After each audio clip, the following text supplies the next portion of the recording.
नमस्कार दोस्तों। फाइनली हम निकल गए हैं कारगिल की ओर। और आज तो मैं आपको गुड मॉर्निंग भी नहीं बोल सकता, गुड आफ्टरनून बोलना पड़ेगा, क्योंकि अभी बज रहे हैं दिन के 12:30 बजे, बल्कि 12:30 बजे के भी बाद का टाइम है। तो अब क्या करें, रोज़ ही निकलने में देर हो रही है। रोज़ हम नए नए रिकॉर्ड बना रहे हैं देर से निकलने के और रात को देर से पहुंचने के। और सोचते हैं हर बार कि नहीं, कल से रूटीन ठीक करेंगे, कल से टाइम से निकलेंगे। आज भी हमने सोचा था 9 बजे निकल जाएंगे। अब देख रहे हैं हम 9 बजे के हम निकले हैं 12:30 बजे। अब कब सोनमर्ग पहुंचेंगे, वहां अपना ब्रेकफास्ट कम लंच करेंगे, फिर कब हम अपना जोजिला पास भी पड़ेगा उसे भी पार करना है, और फिर द्रास होते हुए कारगिल पहुंचना है। तो निश्चित रूप से रात तो होने ही वाली है। तो चलिए, आज भी हम, मुझे लगता है, अपना रिकॉर्ड ही बरकरार रखने वाले हैं। पिछले 2 दिन भी हम रात को ही पहुंचे हैं। कल भी हमने अपनी जर्नी कट शॉर्ट करी थी कि देर रात ना चलना पड़े। तो आज भी देखिए क्या होता है, पर कोशिश तो होगी कि कारगिल पहुंचा जाए, क्योंकि उसके बिना तो गुजारा नहीं है। ऐसे रोज़ रोज़ लेट होके तो काम चलने भी वाला नहीं है। तो चलिए, अब जो होगा देखते हैं। और ये देखिए, ये सामने पहाड़, ये जोजिला पास वाला पहाड़ है। हमें बेसिकली इस पहाड़ को पार करके दूसरी तरफ जाना है। और काफ़ी टफ रास्ता आने वाला है आगे जो है। और हाइट भी एकदम बढ़ने वाली है। तो हमने अपने विंटर लाइनर पहन ली है। सुबह हम पसीने से नहा रहे थे और अब हमने विंटर लाइनर पहन रखा है। तो मौसम में इतना ज़्यादा चेंज एक ही दिन में, कुछ ही घंटों में। ये देखिए कितना बढ़िया पहाड़ दिखाई दे रहा है, कितना बढ़िया। मतलब ऐसे लग रहा है जैसे किसी ने नक्काशी करके बनाए हुए हैं।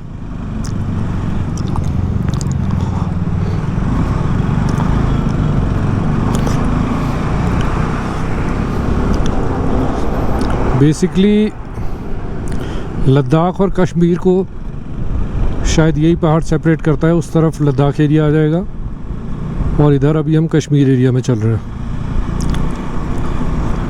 और वो सामने दिखाई नहीं दे रहा, हमें उन हाइट्स पे पहुंचना है। और ये ट्रक्स वगैरह के देखिए कितना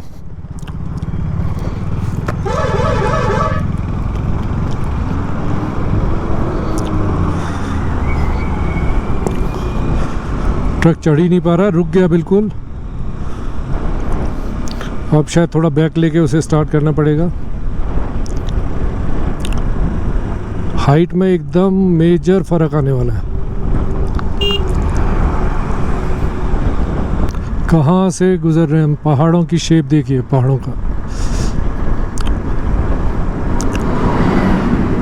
मतलब ऐसे एजेस कटी हुई हैं पहाड़ों में। ये देखिए,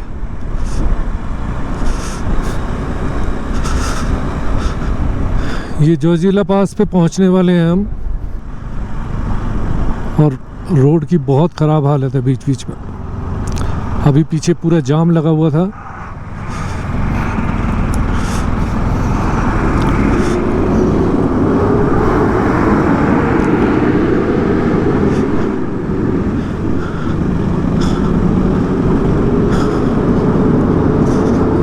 यहाँ भी ड्राइविंग का अलग ही चैलेंज है।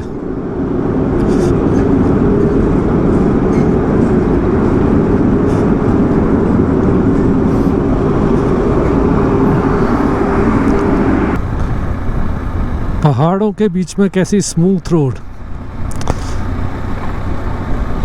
बहुत बढ़िया बढ़िया कर्व लिए हुए। चलाने में सही मज़ा आ रहा है। अब द्रास से हम 12 किलोमीटर दूर रह गए हैं। अभी कारगिल वार मेमोरियल भी आएगा, वहाँ जाएंगे। अब पता नहीं वो द्रास से या पहले है या बाद में है।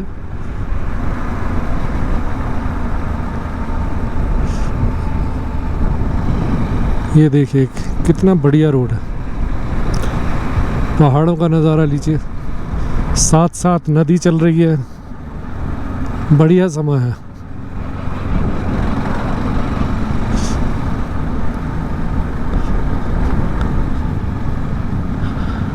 अभी हमें पेट्रोल की टेंशन हो गई थी, क्योंकि सोचा ये था कि सोनमर्ग बड़ी जगह है, बड़ी जगह होगी और वहाँ पेट्रोल पंप तो हो गई, तो हम ये प्लान कर रहे थे कि सोनमर्ग से फुल करा लेंगे, और भाई सोनमर्ग पे कोई पेट्रोल पंप नहीं। और फिर उसके बाद में पूरा जोजिला पास वाला रास्ता पार किया, बहुत ख़राब रोड, टैंक में पेट्रोल की टेंशन,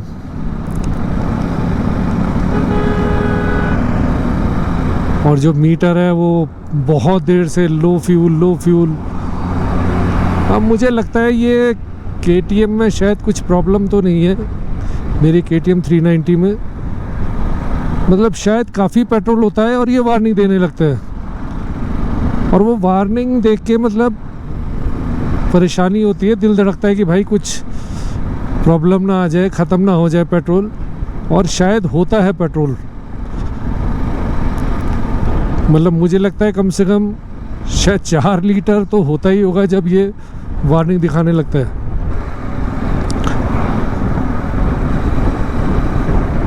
तो खैर अभी थोड़ी देर पहले पेट्रोल पंप एक मिल गया हमें,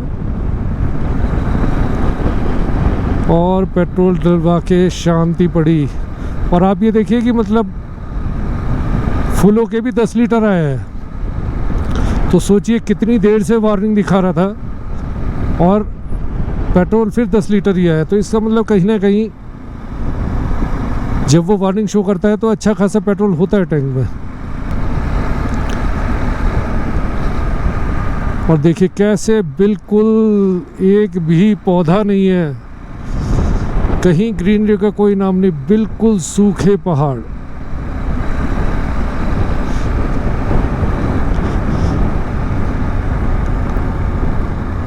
और शायद यही वजह है कि यहाँ नहीं है, क्योंकि जोजिला पास पे जो पहाड़ है वो सारी मानसून, सारी बारिश सब रोक लेता है, तो यहाँ कभी बारिश ना के बराबर ही होती है, तो इस वजह से यहाँ कोई ग्रीनरी है ही नहीं। और जोजिला पास से उस तरफ देखिए कितनी लश ग्रीन एरिया है एकदम, सिर्फ एक पहाड़ की वजह से वो पूरा सिनेरियो चेंज हो गया।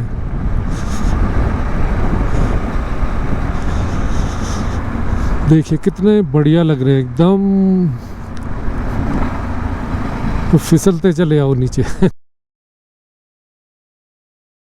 दोस्तों हम आ गए हैं कारगिल वार मेमोरियल। 1999 में कारगिल वार हुई थी, जिसमें एक शानदार जीत के बाद में इस मेमोरियल की स्थापना करी गई।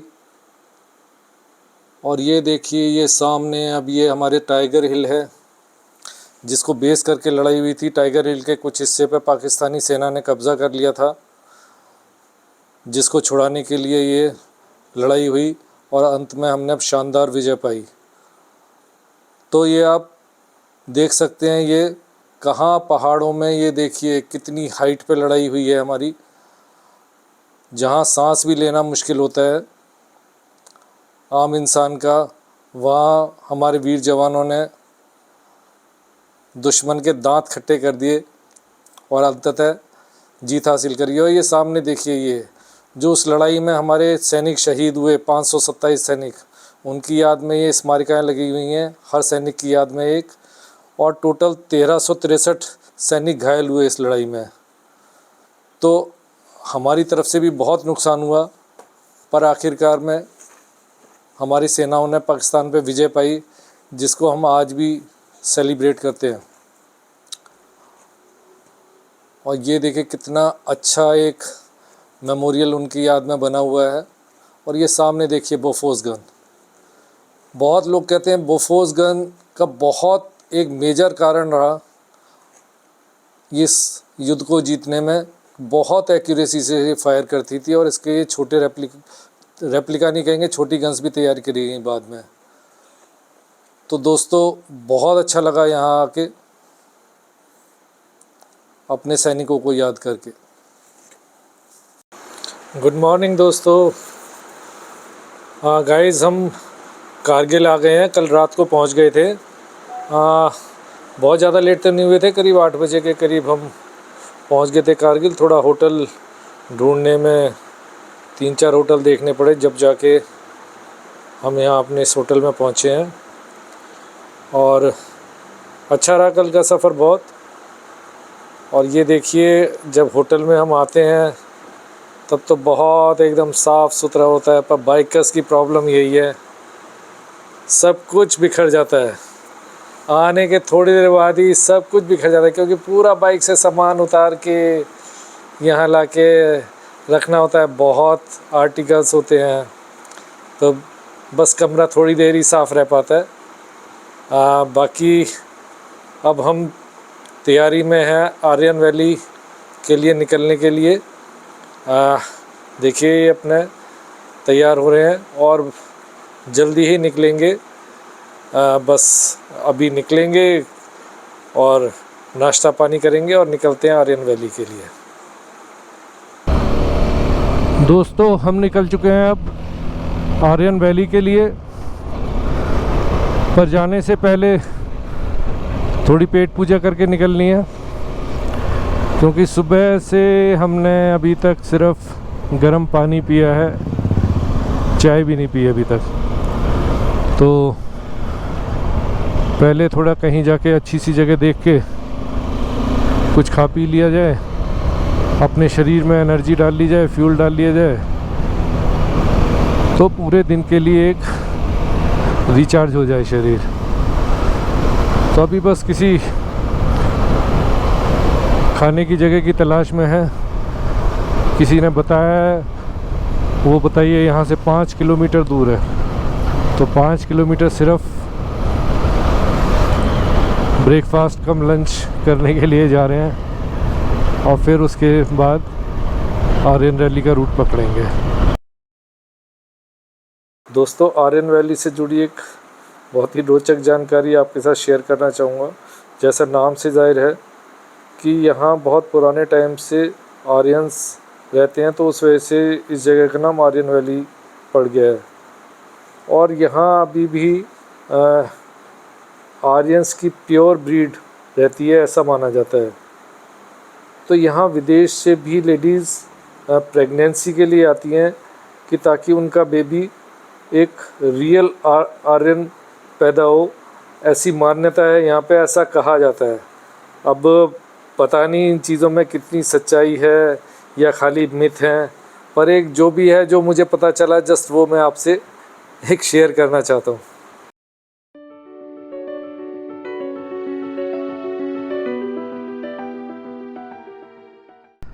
हैम्ट्विंग ला पास पे टॉप पे आ गए हैं, और देखिए हाइट है सी लेवल से 13,380 फीट।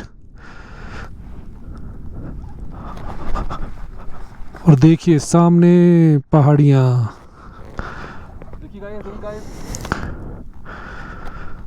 पहाड़ियों में कितने रंग हैं, कितने पैटर्न हैं, आप देख सकते हो। और ये हमारे मनीष जी डांसिंग मोड में अभी आइडिया था बिल्कुल, हमें नहीं पता था यहाँ पे कोई पास है। और ये देखिए इस तरफ कारगिल है, और यहाँ हम आर्यन वैली की तरफ जा रहे हैं, और बीच में ये हम अपनी हाईएस्ट हाइट पे आ गए हैं।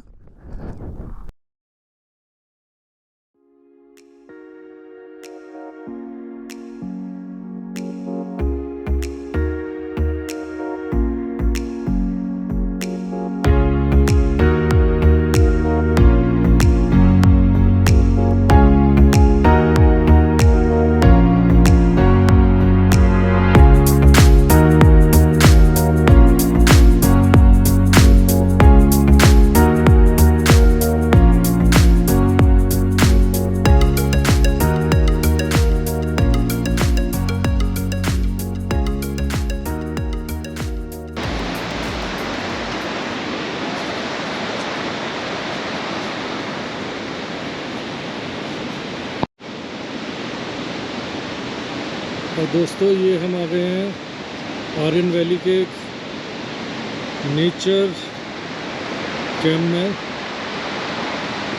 ये देखिए कैंप लगा हुआ है, यहाँ कहीं कुछ नहीं है, कहीं कुछ नहीं है कुछ खाने का, कहीं कुछ। यहाँ कैंप में रिक्वेस्ट करी है तो वो हमारे लिए मैगी बना रहे हैं, अदरवाइज़ कुछ भी नहीं है यहाँ पे कि सब कि होटल या कोई इवन टूरिस्ट कुछ नहीं है। और ये देखिए कितना बेहतरीन नज़ारा है।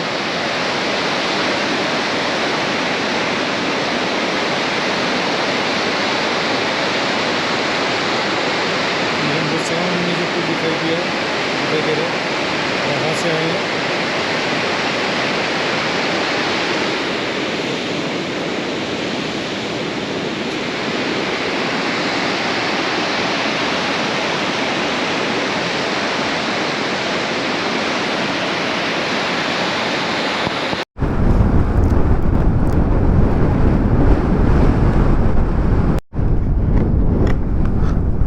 देखिए कितनी तेज हवा चल रही है, कितनी तेज।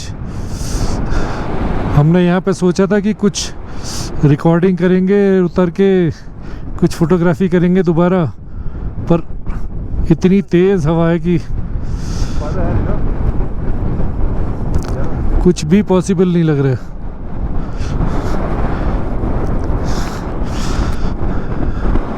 दोपहर में जब हम गए थे तो बहुत नॉर्मल था, पर अब ये शाम होते होते बहुत ही बुरा हाल।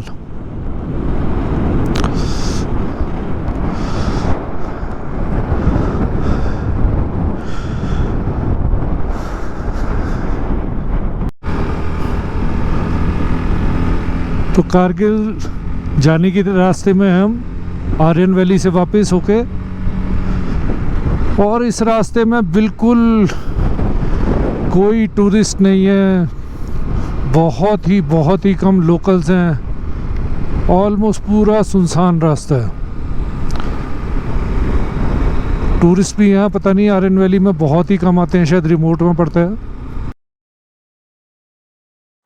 दोस्तों अगर आज का ब्लॉग आपको अच्छा लगा हो तो प्लीज़ इसको लाइक कीजिए, अगर अभी तक नहीं करा तो सब्सक्राइब कीजिए, और हाँ कमेंट ज़रूर भेजिएगा।